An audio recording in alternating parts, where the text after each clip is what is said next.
let's talk MVP. So, MVP, the way it works for the RLCS is everyone that casts votes on the MVP. They get a first place vote, a second place vote, and a third place vote. So, first place gets 3 points, second place gets 2, third place gets 1. Whoever gets the most points is the MVP. Not only do casters vote, but some are stats guys. They vote. Psionics themselves, the people that are working in the esports department, they also vote. So it's not just casters' choice. Comes down to all of those people.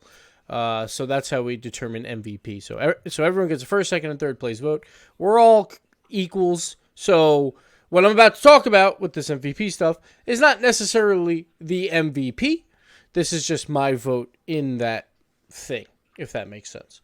So we're going to talk about why I voted for who, and so on and so forth. So I'm going to do a top 5, just because why not? But we only vote for 3, so it doesn't really matter. And we'll go over my reasonings as we go on. I should have probably kept track of what my votes were, what was it, after week 3, and then see how they compare, but I forgot.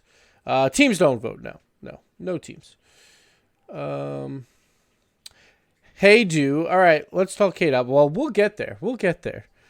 I think people might be a little surprised on where I put K-Dot on my list.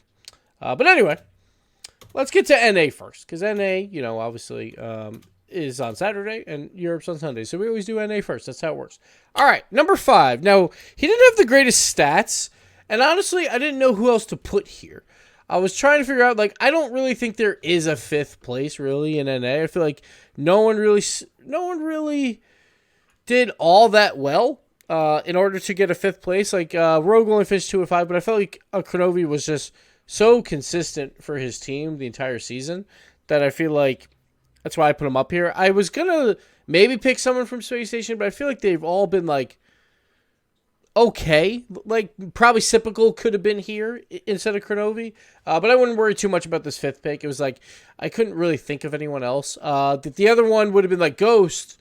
I feel like Illusion really stepped up in their 3 wins, but I feel like he was also the main detriment in their 4 losses. So it's I couldn't really put anyone on Ghost on this list. And then obviously I'm not going to put anyone from EG or from Splice. So I put Kronovi. We don't vote for top 5 MVP, thank God, because that's way too many. So it doesn't matter. But I put Kronovi here. Could have been Sipical in this number 5 spot. But let's move on. Number 4, I'm going to go Garrett G. So Garrett G, I'm putting on here because he's really good at Rocket League. And he had another extremely good season. If his teammate Justin didn't have the season he had, Garrett G probably walks away with another MVP. But the other thing I want to talk about, too, is with the MVP voting. It's so MVP, the definition of MVP is so vague. So I think everyone has their own criteria for it. But to me, again, it's called most valuable player. I feel like if you're going to say they're the most valuable, then they need to be... it's hard to have 2 people on the same list from the same team because there's only teams of 3.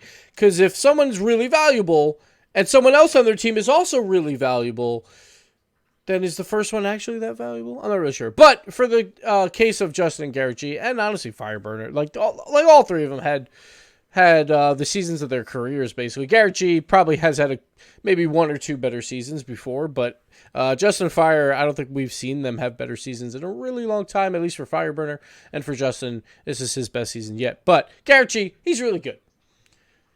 It's pretty much that simple. He had a great last weekend, but we gave it to Fireburner. And honestly, I thought Fireburner was the player of the week that week. Just his setups were so good. But Garrett, just the finishes, just everything that Garrett was doing to finish the goals off was amazing. And obviously, he had another great season. They go 7-0. And when you go 7-0, you can have 2 people on this list. How about that? Anyway,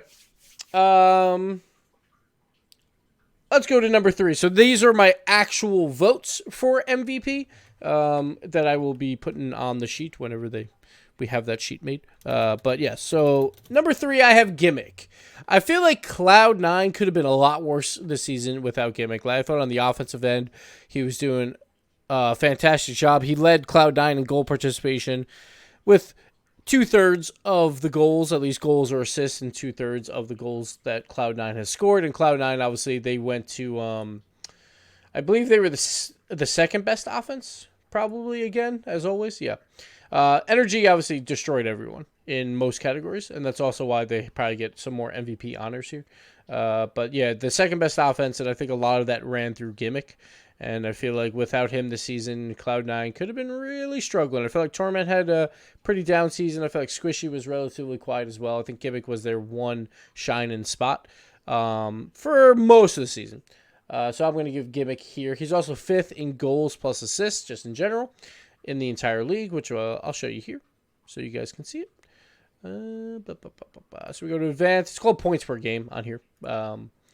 Like hockey terms, goals and assists each count as a point. But here you can see the top 5. Gimmick is up there ahead of J-Naps. Squishy's not too far down. He's the next one down, so he's not incredibly far. But I think Gimmick was definitely the best player on Cloud9 this season, and they're one of the top 3 teams. Gimmick gets my spot for that.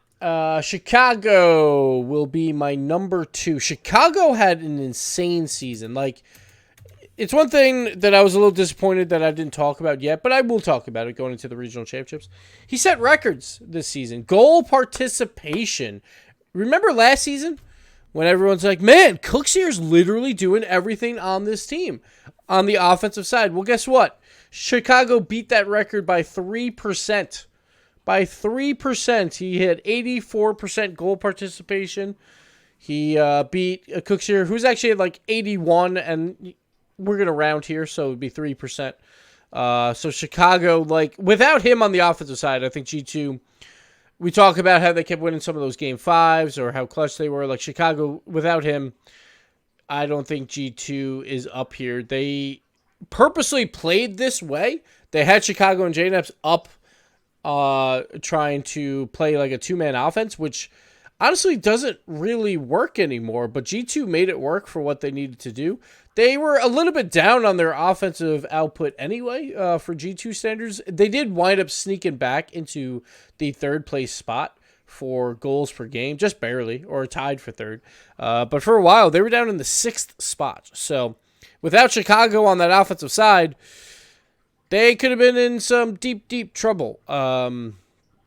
So Chicago, he gets my number 2 spot. I felt like he was doing a fantastic job on the offensive side and was the best player on G2 this season. And then my number 1, which I think everyone will probably agree with, Justin has been playing out of his mind. He's doing things that like no one else is doing, and not even with his aerial ability, you know, going for flip resets or going for the crazy passes, like even his ground game, like the play versus, I believe it was G2, where he's got like no boost and he's just powering through like 3 different 50-50s, and he was just, when he had the ball, everyone was like, crap. We just gave Justin the ball with like 10 feet of space. Now we literally don't know what he's going to do. And it's so hard to defend. And Justin was just such a nuisance for everyone that he easily wins my MVP for the season. Justin was on fire. And I would expect probably wins it for the actual season as well, because I would assume everyone's basically on the same page with Justin with that MVP. So pretty easy in NA, I would say. Like, I feel like the top 2, we have Justin and then Chicago. Like, I think Justin, pretty sizable gap over Chicago, but Chicago also pretty sizable gap over Gimmick. Then after that, you could honestly put Gimmick and Garrett G, like if you wanted to put Garrett up as 3rd, like I could see it. And then I really feel like there is no 5th. If anything, I could have even put Fireburner on this list at 5th. Like Kronovi, Sipical, or Fireburner if I really wanted to. But yeah, so that would be my top 5 right there. I probably should number these so it looks better, right? That would probably make sense, right? Let me do that for you guys so it looks a little prettier so people don't get confused. And just see like I'm naming people. All right, so we got our top 5 there. Firebird had a great season. Like, the reason why Energy is so good nowadays is because of the difference of what Fireburner showed from last season to this season. But again, like MVP, one thing that I think people get caught up on is like, oh, this player say he changed teams even. Like, we'll talk about this with K-Dop in a little bit. It doesn't matter what they did in previous seasons or because they changed teams, now this team is successful. I'm only looking at the 3 players, what did they do in this season, and is that valuable to me? It doesn't matter if, like, a roster move happens and, like, say for Evil Geniuses. I wouldn't say Drip A is, like, the worst player in the world because he swaps in and then EG finishes in 7th. Like, Corrupted G and Classics had miserable seasons. And I think Drip A was probably the best player on that team for this season. But if you want to compare him to Chicago, like, I did think Chicago was better than Drip A, and I thought EG might suffer a little bit. But not, like, to this level. And that's not, like, Drip A and Chicago are vastly different. It's just the way it is. But maybe it is because Chicago played really well this season. But that's not Drip A's fault. Anyway, let's move on to Europe MVP. If you have any questions or if you want to throw out your MVPs, feel free. You'll be in the chat box right above me. So feel free to throw out your NA MVPs or who you think should be on the list. Do you think EG will make a roster move this offseason? I think it's possible. I'm not sure, though, because they have that support system with them. They all moved out west, which I thought was a terrible idea.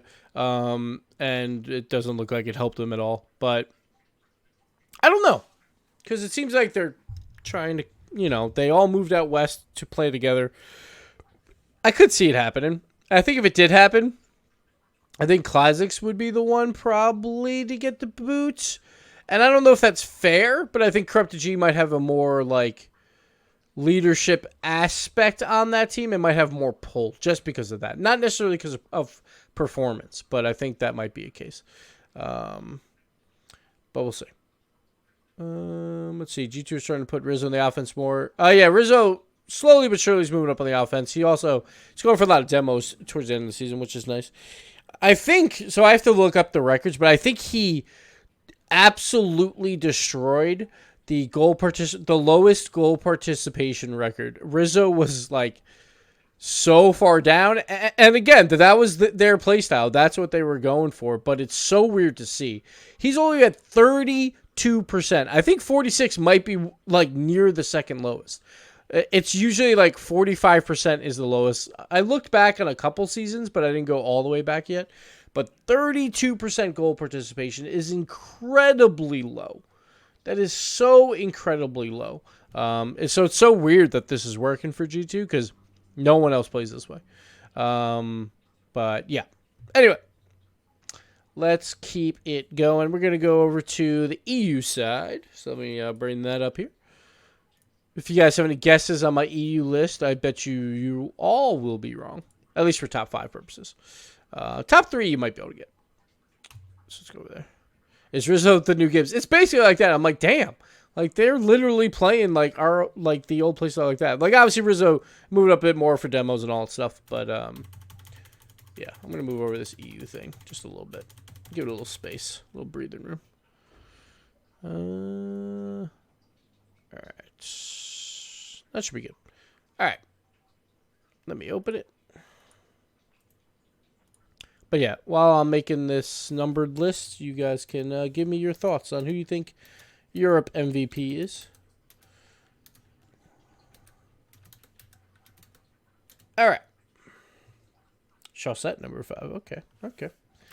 Like where your head's at. Let's start with number 5. I think number 5 is a similar situation to NA. It's a little bit better, but I'm going to put Ronicky here. Like, I was very disappointed in Ronicky, at least in the first week, but I feel like or maybe even first 2 weeks, but he started performing much, much better towards the end of the season. He's kind of like a mini Illusion in my way, where I thought Illusion, like, he played amazing, but he also played terrible at the start. You could probably say the same about Ronicky, so maybe he shouldn't be on my list, but I honestly felt like I couldn't put anyone else here. So I have Ronicky at number 5. And again, this is why we don't do top 5 for MVP, because that's 1/5 of the entire people that are playing. So that's just the way it works. So I got Ronicky at number 5. Yeah, Fruity number 5. All right. So far, okay. Lurky's, he's throwing them all out. He's got Chaussette, Scrub, Ignite, Alpha, K. You're not going to like my list, Lurky. You're not going to like it at all. All right. So let's talk about K-Dop real quick. All right. let's just talk about K-Dop. Because I feel like people are too caught up on the K-Dop moved from Dignitas to Vitality. Vitality's number 1 now. Dignitas barely made playoffs. I think they're a little bit too caught up on that. Like, I don't think they're looking at the other players on the teams that K-Dop is playing with and what they are doing on their teams. So I was thinking about this, and I was thinking about putting K-Dop for number 4, but instead, I decided on his teammate Fairy Peak. Fairy Peak played his role so well. Like, he was the on-purpose third man. He's basically the Rizzo of Vitality. The difference is when he had scoring opportunities, he took them, and he did it incredibly well. That's the main difference here for Fairy Peak. He allows Scrub and K-Dop to play on the offensive side and allows that freedom. But he also, with his shots per game, look at this. He only has 2.04 shots per game, dead last. He's not getting a lot of opportunities, but look at his stats. 0.76 goals, 0.6 assists. That's a lot. Like, if you look at points per game, Fairy Peak is number 5 with very, very limited offensive play. He's playing a lot of defense for his team. He obviously got most saves per game. And this was on purpose. They wanted to give space for K-Dop and Scrub Kill. But the times when Fairy Peak has chances to move up, he makes them so successful. Like, he has such a good successful percentage, I guess you would say, on his scoring chances. So his shooting percentage was 37.25%, vastly higher than everyone else. And then again, he had the most saves per game and all that stuff. And points per game, he was still up there. So he was still getting a lot of assists, which we'll go over to assists. We'll just show it that way. Not obviously all the way at the top, but he's still in the top 10. So that's why I'm going Fairy Peak. I think Fairy Peak was that support player, but when he got opportunity, he made it count, man. And he got them those extra goals that they needed. So I'm putting Fairy Peak. Putting Fairy Peak number 4. All right. So people might argue with that, but that's okay. It doesn't matter because it's not part of my voting anyway. Because we only vote top 3 for our RLCS MVPs. So don't worry about it. If you hate it, oh well. Next up, we got Feta at number 3. He had a very, very good season here. Once again, like, one of the things I talked about, I think it was like before week 2, it's like, man, I just want to see some better shots. You know, like, I know he's a closer, and he used to have better shots at times, and a lot of it was also just wide open nets, you know, back in the day. But nowadays, you just don't get those opportunities. If Farrah's been shooting out of his mind, you could probably put Fruity here. Like, I think some people might say Fruity was more valuable this season than Farrah, but I think Farrah personally was mine. He was, he led the team in goals plus assists. He actually was 3rd, only behind Scrub Killa and K-Dop, who obviously had the offensive vitality that was absolutely nutty. So Farrah really put on a strong performance. Like, obviously, Cooksier wins Golden Striker, had no assists. He was ahead of Cooksier, ahead of Fairy Peak, ahead of everyone else. So I think Farrah, on the offensive side, really got PSG going. I feel like PSG has always kind of lacked that at times, where it's like, all right, they're doing okay, but they're just not putting enough goals in the back of the net. Well, Farrah this season was like, you know what? I'm going to put the goals in the back of the net. And that's what he did. And he did it well. Farrah, you're my number 3. Good on you, man. Good season for PSG. All right, next up.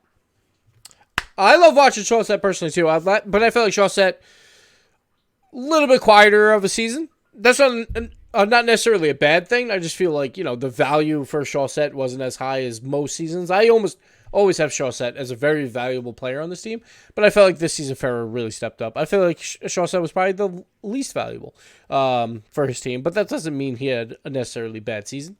Just the way it is, the way it works. Next up, I have Alpha at number 2. So I really liked Alpha. I think I might have had him on my list the first go around. My one thing with Diva was, like, he put up a lot of offensive goals, like, and some of them were all in the same game. That happened a lot.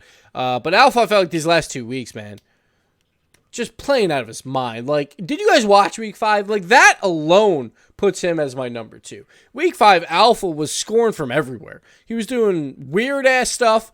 Everything's working. Just putting goals in the back of the net against huge series versus Triple Trouble and PSG. Alpha, easily my number 2 here. I liked him at the start of the season, even when they were 1-2. I felt like he was the best player when they beat Dignitas. He's been probably the most consistent player for his team, because I feel like Devo on the defensive side had some struggles, at least versus Vitality. It was like one of the worst years I've seen from Devo in a really long time. But just throughout the season, I felt like Alpha was that backbone for this team, and they could really count on him. And he played really well. What stats I wrote down? Yeah, he was 4th in goals. And basically, the only other thing I wrote, because I put like some very minor notes here, just to show it off or whatever, was, did you watch Week 5? Because Week 5, it's not like Alpha is like, oh, someone passed to him and it's an incredible pass and Alpha's getting the goals. Alpha is like making these plays happen. Like, there's difference between goals, you know? There's obviously goals where it's like, oh, the defense made a mistake, wide open net, or I got a great pass, so it's a very easy shot. But then there's the goals where that player makes it happen, baby. And Alpha was doing that this week. I loved it. I loved to see it. Alpha, huge play to get them into a top 2 spot. I got him as number 2. Number 1, please be Scrub. Has to be Scrub. It is Scrub. Scrub Killer. If you guys didn't see the first video that we did, I had Scrub at number 1, and I said it's very unlikely that anyone surpasses him, because that was after Week 3, now that I remember, and Vitality's basically played all their games at that point. They already played 5. They were 5-0. It didn't really matter their last 2 games as much. They obviously lost to Triple Trouble, which made it maybe a little bit more interesting, but they got their win over Mouse Sports. And the first 3 weeks, goal participation, Scrub led his team in all 5 of those series. And Scrub Killer last season didn't have the greatest season, but a lot of it was like he was the one playing defense. Fairy Peak and Pass Sheep were the ones moving up, and that was kind of the game plan. And so Scrub didn't get as many opportunities. He obviously won the Savior Award last season, and it seems like Vitality, they like to have a relatively decent third or decently back third man, and then they try and come up and make opportunities. So we didn't see a lot of it last season. But this season, he tied for 2nd in goals, with K-Dup, of course. 1st in assists. K-Dup was number 2. So I could have put K-Dup on those. Could have put him on the list for number 4. Thank you, Leaf. Yay. I appreciate it, Leaf. Yay. Just give me a round of applause. Yay. Thank you, Leaf. Yay. JL Reyes gifting 5 subs out. Thank you, man. Appreciate it. X-Oxid, Cfon, Chill Dill, Key to Q, and C-Ash. We're going to get some pop-ups going on, but thank you so much, Reyes.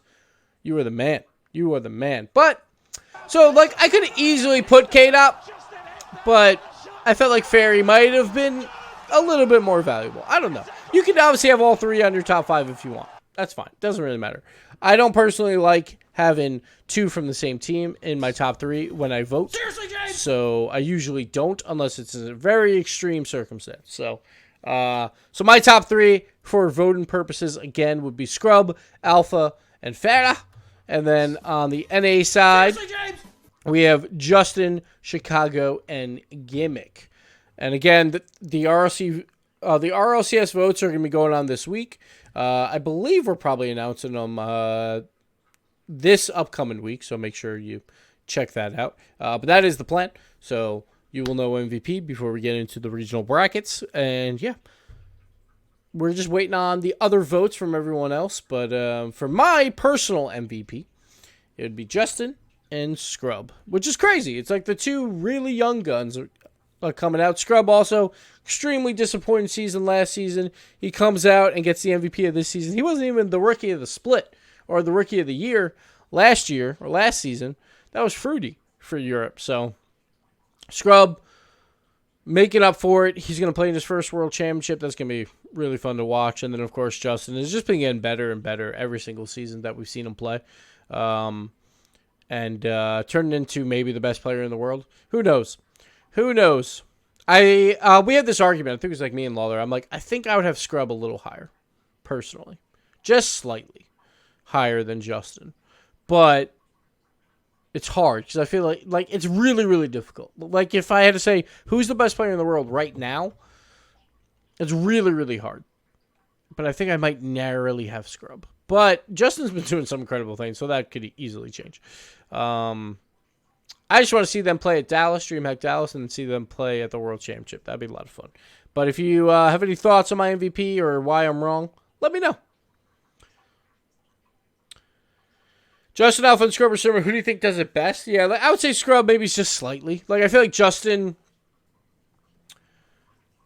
I don't know, because, like, Justin is so goddamn good, too. Like, I don't, it's tough, because I feel like...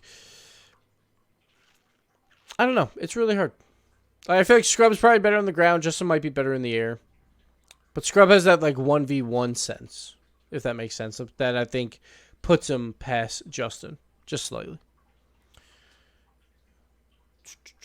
I feel like Barker doesn't finish top 2 without Alpha. I would agree. I would definitely agree there. I thought Alpha played out of his mind in week 5 and played really well throughout the whole season.